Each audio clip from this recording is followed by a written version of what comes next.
अगर आप टीवी पर न्यूज़ देखते हैं, व्हाट्सएप चलाते हैं, फेसबुक चलाते हैं, इंस्टाग्राम चलाते हैं तो बार बार आपको रेमडेसिविर का नाम ज़रूर सुनाई दे रहा होगा। और बार बार आपको न्यूज़पेपर में बहुत सारे लोगों की लंबी लाइनें दिखाई दे रही होंगी रेमडेसिविर इंजेक्शन के लिए। आखिर क्यों अचानक से हमारे देश में रेमडेसिविर की किल्लत आ गई? आखिर क्यों अचानक से रेमडेसिविर की कमी हो गई? दूसरी बात है कि वैक्सीन की कमी अचानक से हमारे देश में कैसे हो गई? जबकि पहले जब शुरू शुरू में वैक्सीन लगना शुरू हुई थी तो हमारे पास काफ़ी अच्छी मात्रा में वैक्सीन थी, लेकिन जब अचानक से अब न्यूज़पेपर में काफ़ी जगह से फ़ोटोज़ आ रहे हैं, फेसबुक व्हाट्सएप पर फ़ोटोज़ आ रहे हैं कि कुछ स्टेट्स में, कुछ शहरों में वैक्सीन की किल्लत हो गई है। तो रेमडेसिविर और वैक्सीन दोनों की किल्लत के बारे में आज हम बात करने वाले हैं हमारे इस वीडियो में कि इन दोनों की किल्लत आखिर क्यों हुई है। सबसे पहले हम बात करते हैं रेमडेसिविर की। आपने देखा होगा कि नवंबर 2020 में, दिसंबर 2020 में और जनवरी 2021 में अचानक से हमारे देश में जो कोरोना के मामले थे वो कम होना शुरू हो गए थे। संक्रमण का फैलाव बहुत कम हो गया था, चाहे वो किसी भी राज्य में हो या फिर किसी भी आपके ज़िले में हो, किसी भी शहर में हो। अचानक से मामले कम हो गए थे और सरकार ने सोचा, लोगों ने सोचा, फार्मास्यूटिकल कंपनीज़ ने सोचा कि अब भारत के लोगों में एक हर्ड इम्यूनिटी आ गई है कि अब उन लोगों को कोरोना संक्रमित नहीं कर पाएगा। इसलिए क्या हुआ कि जो दवा बनाने वाली जो कंपनीज़ थी, जैसे कि रेमडेसिविर बनाने वाली जो कंपनी थी, काफ़ी सारी 7-8 कंपनीज़ रेमडेसिविर का इंजेक्शन बनाती हैं, दवा बनाती हैं, तो उन्होंने इसका जो उत्पादन है, इसकी मैन्युफैक्चरिंग है, वो एकदम से कम कर दी या फिर ना के बराबर कर दी। और जाहिर सी बात है कि अगर कोई दवा को खाने वाला ही नहीं रहेगा तो कोई भी फार्मास्यूटिकल कंपनी दवा क्यों बनाएगी। अब क्या हुआ, उन्होंने दवा बनाना वहाँ पे बंद कर दिया और इधर फरवरी एंड और मार्च के फर्स्ट वीक से एकदम से बहुत तेज़ी से हमारे यहाँ पर कोरोना के पेशेंट आने लगे।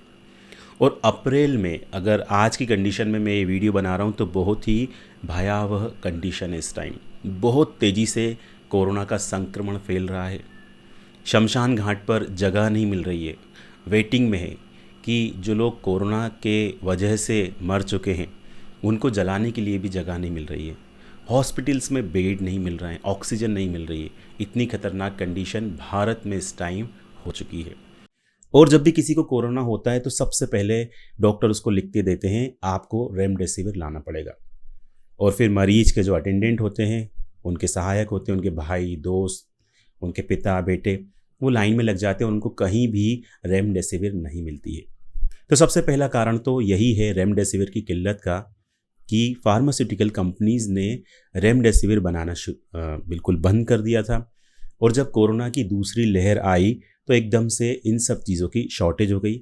अब उन्होंने अपनी पूरी ताकत से रेमडेसिविर को बनाना शुरू कर दिया है और अगले कुछ हफ्तों में, 1 हफ्ते में, 2 हफ्तों में ये किल्लत पूरी तरह से ख़त्म हो जाएगी। दूसरा इसका बहुत बड़ा कारण ये है कि डब्ल्यूएचओ ने कहा था कि अगर किसी भी कोरोना पेशेंट को हम शुरू में रेमडेसिविर का इंजेक्शन दे दें तो उसके मरने के चांसेस बहुत कम हो जाते हैं या उसके गंभीर होने के चांसेस बहुत कम हो जाते हैं। तो इसी वजह से डॉक्टरों ने जो भी पेशेंट्स होते हैं उनको उनको प्रिस्क्राइब करना शुरू कर दिया रेमडेसिविर को। और क्या हुआ, पहले क्या होता था, बड़े शहरों में कोरोना का फैलाव था, बड़े शहरों के लोग जो है ना कोरोना से संक्रमित हो रहे थे, लेकिन धीरे धीरे छोटी जगह पे, गांव में, कस्बे में लोग इससे संक्रमित होने लगे। तो वहाँ के जो नॉन एमबीबीएस डॉक्टर हैं या छोटे डॉक्टर्स हैं, उन्होंने भी पेशेंट्स को रेमडेसिविर इंजेक्शन प्रिस्क्राइब करना शुरू कर दिया। तो जिसको ज़रूरत है या फिर जिसको ज़रूरत नहीं है वो सब लोग लाइनों में लगे। ये दूसरा इसका बहुत महत्वपूर्ण कारण हो गया। अब जब लोगों ने न्यूज़पेपर में यह सारी चीज़ें देखी कि हाँ, रेमडेसिविर से कोरोना से बचाव हो सकता है, रेमडेसिविर तो एक जीवन रक्षक इंजेक्शन है, तो कई सारे लोगों ने, जिनको इसकी बिल्कुल ज़रूरत नहीं थी, उन लोगों ने भी रेमडेसिविर को इकट्ठा करना शुरू कर दिया। ये 3 इसके बहुत मेजर कारण हैं इसके किल्लत होने के। लेकिन इनसे बचने के लिए अब सरकार क्या कर रही है कि, और आपने कई जगह देखा होगा कि रेमडेसिविर इंजेक्शन मान लो अगर 800-900 रुपये का आ रहा है तो 50,000, 40,000, 60,000 रुपये तक की उसकी कालाबाजारी हो रही है। तो कई सारे स्टेट्स ने इसकी कालाबाजारी को नियंत्रित करने के लिए उसका एक बिल्कुल फिक्स रेट कर दिया। कई सारे जिलों के कलेक्टर्स ने ये डिसाइड किया है कि रेमडेसिविर को आपको किसी भी शॉप पर, किसी भी मेडिकल शॉप पर खरीदने नहीं जाना पड़ेगा, डायरेक्ट गवर्नमेंट आपको उपलब्ध कराएगी। तीसरी चीज़ जो है ना, सरकार ने जितनी भी फार्मास्यूटिकल कंपनी है, जो भी 8-9 कंपनियां रेमडेसिविर का उत्पादन करती है, उन सबको बोला है कि आपके यहाँ पर 24 घंटे काम होना चाहिए और 24 घंटे रेमडेसिविर बनना चाहिए। तो और इसके अलावा एक और चीज़ सरकार ने ये की है कि जिसको बहुत ज़्यादा ज़रूरत होगी रेमडेसिविर इंजेक्शन की, इस एंटीवायरल दवा की, उसको ही ये दिया जाएगा। उन्होंने कहा है कि आपकी किस स्टेज पर आपको कोरोना हुआ है, आपका टेम्परेचर क्या है, किस हॉस्पिटल में आप एडमिट हो, ये सब डॉक्यूमेंट्स लाने पर ही आपको रेमडेसिविर दिया जाएगा। तो अलग अलग स्टेट्स ने ये गाइडलाइंस निकाल दी है। तो हो सकता है कुछ दिनों बाद जो रेमडेसिविर की किल्लत है वो ख़त्म हो जाए और जिन ज़रूरतमंद को रेमडेसिविर की ज़रूरत है उन तक रेमडेसिविर इंजेक्शन पहुँचे, और जिनको ज़रूरत नहीं है, जिनको कुछ भी नहीं हुआ है, सिर्फ सर्दी जुकाम हुई है, वो बिल्कुल माइल्ड सिम्टम्स हैं, वो फालतू में रेमडेसिविर इंजेक्शन इकट्ठा ना करें। ये तो हुई रेमडेसिविर की बात।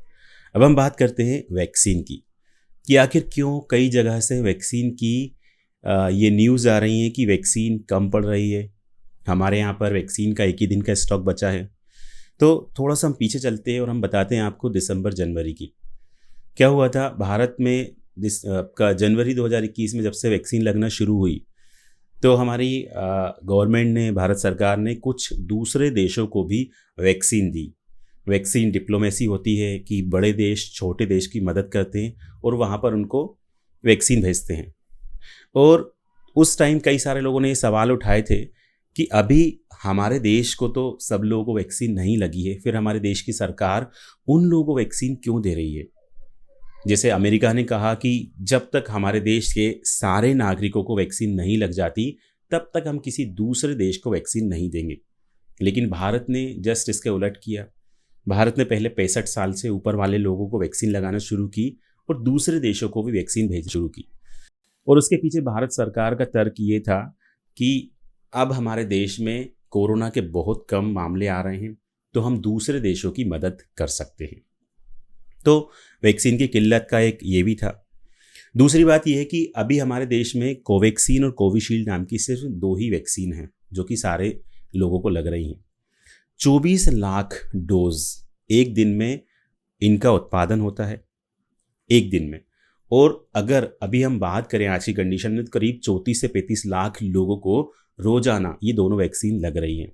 तो ये जो बीच में जो 10 लाख का डिफरेंस है, ये धीरे धीरे धीरे बढ़ता जा रहा है और अब धीरे धीरे वैक्सीन की किल्लत नज़र आने लगी है। तो इसके मेन ये 2 कारण हैं, इस वजह से वैक्सीन की किल्लत चल रही है। अगर हम सभी जगह की माने तो अभी हमारे पूरे भारत में सिर्फ 10 से 12 दिन का ही स्टॉक बचा है और 10 से 12 दिन बाद ये किल्लत और भी ज़्यादा नज़र आने लगेगी। और अगर हम बात करें भारत सरकार की, तो वो टीका उत्सव भी चला रही है कि 11 अप्रैल से 14 अप्रैल के बीच में 45 साल से ऊपर जितने भी लोग हैं उन सबको वैक्सीन लगवाना है। तो ये 2 अलग अलग बातें हो रही हैं। सरकार एक तरफ टीका उत्सव चला रही है और दूसरी तरफ वैक्सीन की किल्लत नज़र आ रही है। हालांकि वैक्सीन की किल्लत सभी जगह से नहीं आ रही है। हम ये कह सकते हैं एक समुंदर में एक मोती जो छोटा सी बूंद होती है, सिर्फ वहीं से ही किल्लत नज़र आ रही है। कुछ शहरों से हो सकता है कि उनका कोऑर्डिनेशन ना हुआ हो।